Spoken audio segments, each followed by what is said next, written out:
மாண்புமிகு அவைத் தலைவர் அவர்களே, மின்சார வாரியத்தின் நிதி நிலை அறிக்கை மீது நடைபெறும் விவாதத்தில் கலந்து கொண்டு என்னுடைய கருத்துக்களை கூறுவதில் மகிழ்ச்சியடைகிறேன். விவசாயிகள் எப்படியாவது மின்சார இணைப்பு கிடைத்து விட வேண்டும் என்ற அவசர தேவையில் அதிகாரிகள் கையெழுத்து போட சொல்லும் இடங்களிலே எல்லாம் போட்டு விடுகிறார்கள்.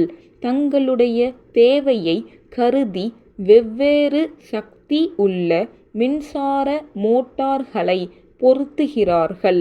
பின்னால் ஒரு நாள் பார்வையிடும்போது மின் வாரியத்தோடு நீங்கள் செய்துள்ள ஒப்பந்தத்தின்படி நடந்து கொள்ளாததால் வாரியத்திற்கு இழப்பு ஏற்பட்டிருக்கிறது. ஆகையால் ஒரு குறிப்பிட்ட தொகையை அபராதமாக கட்டுங்கள் என்று சொல்கிறார்கள்.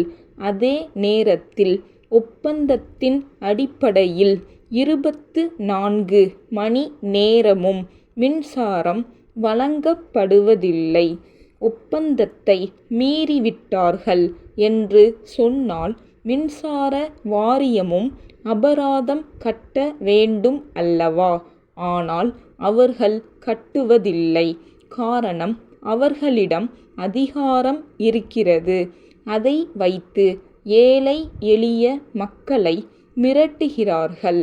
அதை போன்று 20 அம்ச திட்டத்தின் அடிப்படையிலே தொழில்துறையை வளர்க்க வேண்டும், வேலை வாய்ப்பு துறையை அபிவிருத்தி செய்ய வேண்டும் என்று வங்கிகள் மூலமாக சுய வேலைவாய்ப்பு திட்டத்திற்கு உதவி செய்கிறார்கள். தங்கள் வாழ்க்கைக்கு பிறர் கையை எதிர்பார்க்காமல் தாங்களே முயன்று அரசிடமோ வங்கியிடமோ உதவி பெற்று தங்களுடைய வீட்டில் தட்டச்சு செய்தல், துணி தைத்தல் போன்ற ஏதாவது ஒரு சிறு தொழிலை செய்து வாழ்க்கை நடத்துபவர்கள் இருக்கிறார்கள். அப்படிப்பட்டவர்களுக்கு வர்த்தக ரீதியிலான மின்சார கட்டணம் விதிக்கப்படுகிறது. அது கூடாது என்று கேட்டுக் கொள்கிறேன். இன்றைக்கு தமிழகத்தில் இருக்கக்கூடிய அத்தனை உள்ளாட்சி அமைப்புகளும் நிதி பற்றாக்குறையினால் தடுமாறி கொண்டிருக்கின்றன. நிதி வசதி இன்மையால் உள்ளாட்சிகளின் தேவைகளை நிறைவேற்றிக் கொள்ள முடியவில்லை. தேர்ந்தெடுக்கப்பட்ட உள்ளாட்சி அமைப்புகள் வந்த பின்னால் தமிழ்நாட்டில் அத்தனை வீதிகளிலும் இருளை பகலாக்குகிற அளவுக்கு மிக சிறப்பாக தெரு விளக்குகள் எரிந்து கொண்டிருக்கின்றன. அதன் காரணமாக வாரியத்திற்கு இப்போது அதிகமாக கட்டணம் கிடைக்கிறது.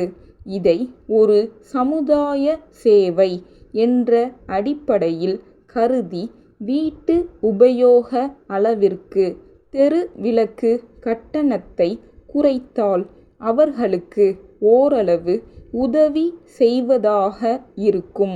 நிதி நிலைமை ஓரளவுக்கு சீரடைய இது உதவியாக இருக்கும் என்பதை தெரிவித்துக் கொள்கிறேன்.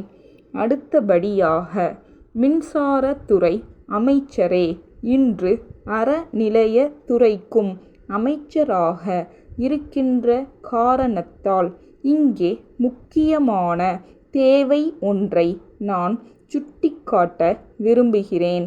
தற்போது தமிழ்நாட்டில் பல கோவில்களில் போதிய நிதி வசதி இல்லாமல் இருக்கின்றன. கோவில்களில் விலை உயர்ந்த சிலைகள் இருக்கின்றன.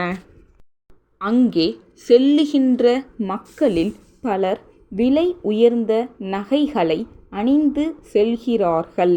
ஆகவே போதிய அளவிற்கு விளக்குகள் இருக்க வேண்டியது அவசியமாகையால் இது பற்றி கவனம் செலுத்த வேண்டும் என்று கேட்டுக் கொள்கிறேன். சென்னை திருவள்ளுவர் நகர் சமூக நல தலைவர் திரு சி. கண்ணப்பன் அவர்கள் சென்னை தலைமை செயலகத்திலுள்ள தமிழக அரசின் உள்துறை செயலாளர் அவர்களுக்கு 5/6/88 தேதியிட்டு எழுதிய கடிதம். ஐயா, சென்னை மாநகரம் இந்தியாவிலேயே 4வது பெரிய நகரமாகும். மக்கள் தொகை பெருக்கத்தை பற்றி சொல்ல தேவையில்லை. போக்குவரத்து வாகனங்களின் எண்ணிக்கை பல மடங்கு அதிகரித்து இருக்கிறது. எனினும் அந்த அளவுக்கு சாலை வசதி பெருகவில்லை. 25 ஆண்டுகளுக்கு முன்னால் இருந்த சாலை வசதி கூட இப்போது இல்லை. இதற்கு காரணம் முக்கிய சாலைகளின் இரு மருங்கிலும் கிட்டத்தட்ட பாதி அளவுக்கு பழம் விற்பனை செய்பவர்களும் காய்கறி விற்பவர்களும் இதர பொருட்கள் விற்பனை செய்பவர்களும் ஆக்கிரமிப்பு செய்துள்ளார்கள். இது ஒரு புறமிருக்க, சாலை நடுவே போகின்ற மாடுகள் வாகனங்கள் எழுப்பும் ஒலியால் மிரண்டு ஓடி நடைபாதையில் செல்லும் மக்களை முட்டுகின்றன. அதனால் பல விபத்துக்கள் ஏற்படுகின்றன. இத்தகைய விபத்துக்களை தடுக்க சாலை ஆக்கிரமிப்புகளை அகற்ற அரசு எடுக்கும் நடவடிக்கைகளுக்கு எங்கள் அமைப்பு முழு ஒத்துழைப்பு அளிக்கும் என்று தெரிவித்துக் கொள்கிறேன். தங்கள் நம்பிக்கையுள்ள